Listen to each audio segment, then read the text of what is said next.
The 2018 finals are upon us, and once again, there is not much drama expected.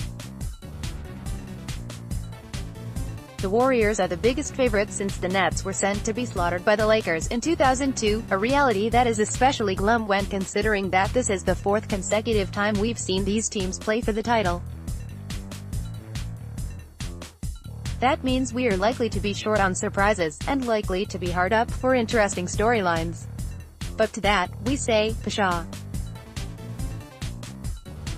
These will be the last basketball games that matter for 4.5 months, and we're going to find important things to watch out for.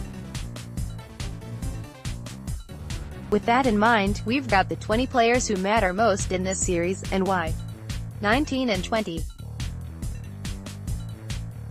The class clowns, Nick Young and JaVale McGee, Warriors who outside of Cleveland does not want to see these two celebrate on live TV after the Warriors win a title. They were fun, even if frustrating, teammates when they were bungling through in Washington. But now they're playing for a championship-level outfit, and it's likely only a matter of time before they're toasting with Moe in the Golden State locker room. 17 and 18. Forgettables, Jordan Clarkson and Rodney Hood. Cavaliers. Clarkson has managed to continue to get minutes for the Cavs despite pretty woeful playoff numbers: 4.9 points, 30.9% shooting, 25.6% from the three-point line. He has had just one game out of 18 in which he has shot better than 40%. Hood has been flushed from the rotation altogether, shunned by teammates after he refused to enter a game during the final minutes of a blowout. The haul of youngsters the Cavs got back on the trade deadline has really petered out here at the end. But maybe Lou will get desperate enough in this series to throw Clarkson and/or Hood onto the floor for major minutes. Long shot, but Lou might need a long shot here. 15 and 16. The young bigs, Kevin Looney and Jordan Bell, Warriors. Both Looney and Bell were disappointed on their relative draft days, with Looney dropping from a potential lottery pick to the no. 30 pick in the 2015 draft, and Bell going from a mid-first rounder to the second round on a pick the Warriors bought from Chicago. Both have developed into versatile, defensive-minded big men who have helped Golden State get to the finals. Just about every team in the league had a crack at drafting Bell or Looney, and there should be plenty of GMs watching this series with regrets for passing them up. 14. Shaun Livingston, Warriors. Livingston has been relatively quiet in the postseason so far, but he typically comes up with a surprisingly big game or two against Cleveland, like the 10 points he scored in Game 6 in 2015 or the 20 he had in the opener in 2016. At 32, Livingston can have a calming effect on the Warriors' offense when he comes off the bench. Because the Cavs don't play a backup point guard, Livingston could be up for another big game in this series. 13. Draymond Green, Warriors. Green has been doing his usual thing during this postseason, slumping as a shooter. 11.1 points on 41.7% shooting, 27.7% from the three-point line, but continuing to be a defensive anchor who happens to average 11.6 rebounds and 8.1 assists.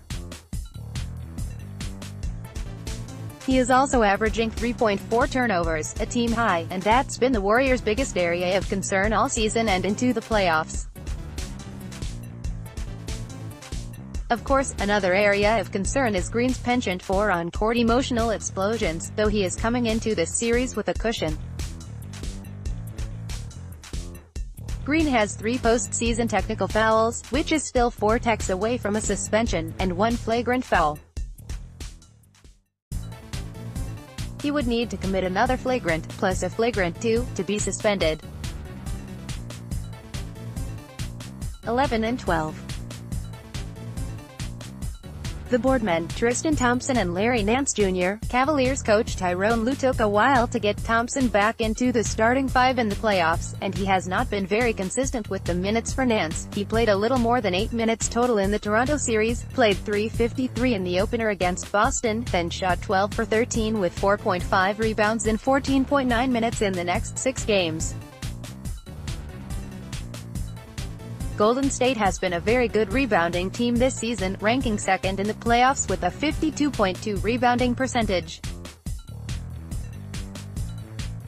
Thompson and Nance give the Cavs a chance to combat that advantage. 10. Klay Thompson, Warriors. It's not that the Warriors really need Thompson to win this series, it's more that he'd probably like to leave something of a better finals legacy than what he's put up so far in his career. He has shot 42.2% from the floor in 18 finals games, and 35.7% from the three-point line, averaging 17.4 points. And who could forget Thompson's dud against Cleveland in Game 7 in 2016? Golden State likely would be looking for a fourth consecutive championship if Thompson had not gone 6 for 17 and 2 for 10 from the three-point line in that loss. 8 and 9. The shooters, Kyle Korver and Junior Smith. Cavaliers. Lue has some pretty simple choices when it comes to his off-guard rotation. Korver has shot the ball well, but is a blinking green light on the defensive end, and Lue is hesitant to keep Korver on the floor too long. Korver played only 21.8 minutes per game against Boston. Smith, meanwhile, is subject to deep and nasty slumps, but is a better defender than Korver.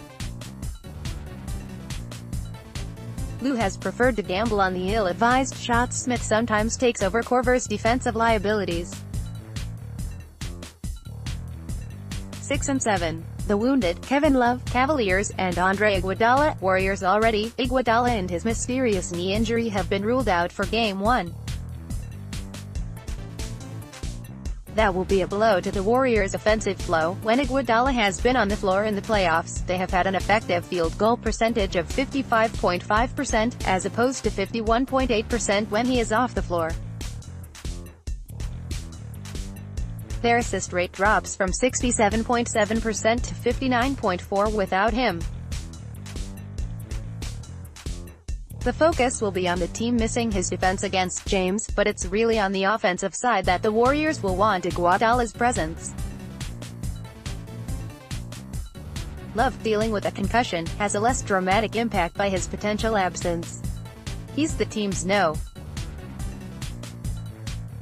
2 playoff scorer, at 13.9 points, but has been a non-factor in Cleveland's 3 finals appearances. He was out with a shoulder injury in 2015, averaged 8.5 points and 36.2% shooting in 2016, when he was also dealing with a concussion, and registered 16.0 points on 38.8% shooting last year. 5. Jeff Green, Cavaliers. The Cavs would not be in the finals without Green, who came through in the final 2 wins of the East playoffs against Boston with 14 points in Game 6 and 19 in a big Game 7 performance. Cleveland would welcome those kinds of numbers from Green again. Consistency has never really been Green's strong suit, however, so he could well disappear here in his first NBA Finals. Oh, and there's this, he'll have to spend significant time guarding Kevin Durant. 3 and 4. The point guards, Stephen Curry, Warriors, and George Hill, Cavaliers. As we previously pointed out, Hill has been surprisingly successful against Curry, going 10-4 against him in his career and holding him to just 19.0 points, 4.0 fewer than his career average. Hill has been the better shooter head-to-head, making 48.4% from the field and 51.1% from the three-point line. For Curry, those numbers are 46.1% from the field and 42.9% from the three-point line. Gauging whether Hill can outplay Curry on this stage, we're not betting on it, it is a fun sidelight. 2. Kevin Durant. Warriors. Durant enters the series after a 34-11 for 21 performance in Game 7 of the conference finals, but he'd been slumping before that, shooting 36.5% from the field and 31.3% from the three-point line in his previous 3 games. Still, the memory of Cleveland's utter inability to contain Durant in last year's finals resonates. Durant was the MVP of that series, scoring 31-plus points in each of the 5 games, shooting 55.6% from the field and 47.4% from the three-point line. 1. LeBron James, Cavaliers. It's been 11 years since James carried a team featuring Sasha Pavlovich and Daniel "Boobie" Gibson to the NBA Finals, and it's entirely possible that getting this group to the league's championship round is even more impressive. All James has done is average 34.0 points, 9.2 rebounds and 8.8 assists this postseason, averaging 41.7 points in the Cavs' 3 potential elimination games. The Warriors have too much depth and talent for Cleveland, but James still figures to present a significant defensive problem, and his individual greatness will be worth watching.